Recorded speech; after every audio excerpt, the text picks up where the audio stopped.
Have you ever wondered about the figures guarding the passage to the afterlife in ancient Greek mythology? It is easy to confuse the various deities and entities associated with death and the underworld. Thanatos and Hades, while both connected to death, hold distinct and separate roles within Greek mythology. Thanatos is the personification of death itself, representing the act of dying and the escort of souls. In contrast, Hades is a powerful god who rules over the underworld, which is the realm where the dead resided. The core difference lies in their very nature and domain.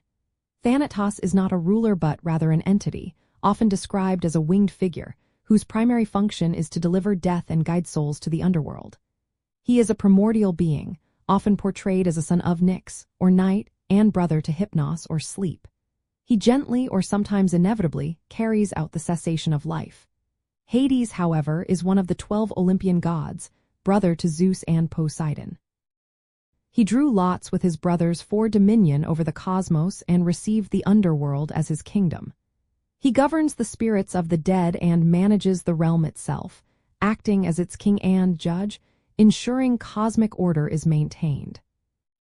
Understanding this distinction helps clarify their portrayals in ancient stories and art.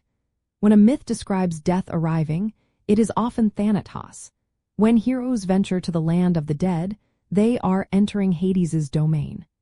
This separation prevents overlapping authority, showcasing a well-organized cosmos where even the forces of life and death have their specific responsibilities. It also highlights that death, Thanatos, is an inevitable process, while Hades is the sovereign of the destination.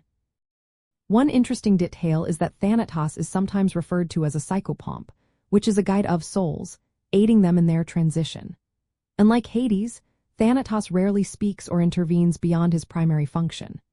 We see Thanatos briefly detained by Sisyphus in one myth, temporarily halting death itself.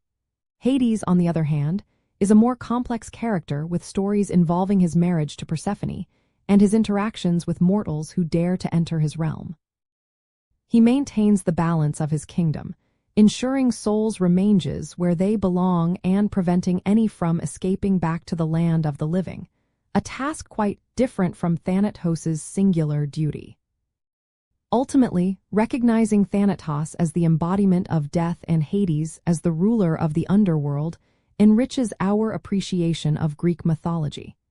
It reveals a sophisticated understanding of the afterlife, where the process of dying and the management of the deceased were handled by separate, yet complementary, figures.